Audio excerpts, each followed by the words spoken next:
I just wanted to go over a really quick concept, which is the foundation of why I created Mindfully. So I look at things in pillars of three: physical fitness, education, mental fitness. So physical fitness includes, taking our kids to skiing, hockey, soccer, all of the sports, all the physical activity that we engage our kids in. It takes a lot of time and it costs a lot of money, but that's great because this is a really important part of their upbringing and their well-being. Education, the next pillar, same thing. Some people spend a little more extra money on education, whether it's private schools, tutoring, anything that involves that area is education. And so again, very, very important for their well-being. Mental fitness, when we think about mental fitness, that's where we sort of get stumped because we didn't grow up doing this. We grew up doing physical activity and education, but we didn't grow up engaging or practicing in mental fitness. And to illustrate this even further, with physical fitness, you wouldn't put your child in, for example, a basketball game if they'd never played the game before. You'd have them hold a ball, you'd have them shoot a basket, you'd have them practice before it was actually game time, so that when it was game time, they knew what they were doing. They could, know, oh, this is how we shoot the ball, this is how we dribble the ball, this is how we score. Same thing with education. You wouldn't give your child a math test about fractions if they'd never practiced the fractions before. You would set them up for success by having them practice so that when it's time for the test, they feel confident, they feel engaged, they know what they're doing.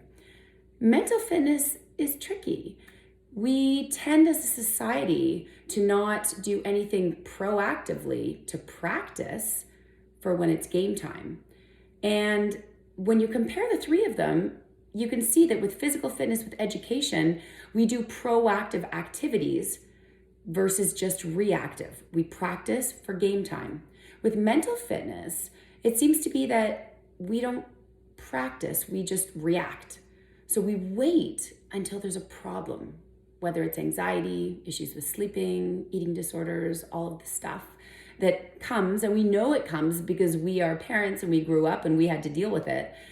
But is there a way that we can start practicing mental fitness with our children, just like we practice, basketball drills, and just like we practice content for math exams?